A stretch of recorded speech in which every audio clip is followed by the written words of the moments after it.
A făcut poliția română captură de 1 miliard de euro bancnote contrafăcute, dar pe care scrie prop copy. Ce? Au postat și pe Facebook, erau foarte mândri de ei. Nu, bă, tu.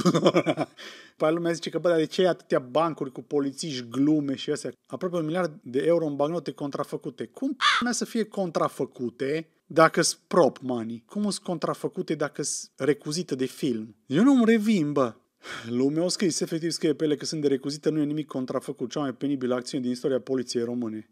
Pe TV la prânz spuneau că bancnotele nu aveau serie și tot insistau că erau bani falși, omițând total detaliul cu prop money. E drept, pe ei scria prop copy, dar cei care i-au comandat nu plăneau să joace într-un film, ci să introducă în scenariul altundeva în circuitul real. De aceea intervenția noastră a fost una preventivă, nu spectaculoasă. Cea mai mare captură de bancnote contrafăcute, cea mai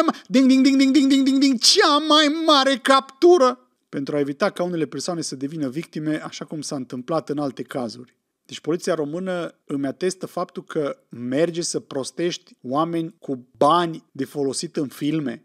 Da, știu că sunt și din aia pe care nu scrie. Știu că este recuzită care arată foarte credibil. Dar ălea nu sunt ăstea. Pe ăstea pe toate scria, ceea ce e even weirder. Băi, oamenilor, dacă erau intenționați să fie băgați în curs, cine dracu ar contraface bancnote cu prop copy pe ele? Deci ai căuta să iei bancnote pe care nu scrie. Dacă intenția ar fi fost ca banii aia să fie introduși, ai fi luat sau ce? Pe ăștia au găsit la ofertă, gen? Deci dacă intenția ta era să minți pe cineva, păi luai de alea pe care nu scrie că-s numai pentru filme și prop copy pe ele, nu? Că te gândești că la al treilea, al patrulea, al cincelea cineva se uită și scrie, bă, dar ce e asta prop copy? Că nu prea seamănă.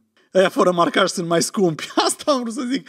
Uite aici. Vindem doar calitate 1A++, 1:1, culoare, hologramă, textură, dimensiune, printare pe hârtie din bumbac 90% și românești polimer. Livrare în toată țara, plata ramburs, nimic avans. Atenție, aceste exemplare sunt strict pentru recuzită, nu se folosesc pentru fraudă sau le pun în circulație, strict pentru poze, TikTok, Facebook, Instagram, videoclipuri. Ăștia îs bine mersi, dar ăia cu prop copy doar pentru filme, înțelegi? Dacă cineva vrea să introducă în circulație, păi luau din ăștia, man. Bă, într-un fel, eu înțeleg și argumentul vostru că există suficienți români care nu ar face diferența.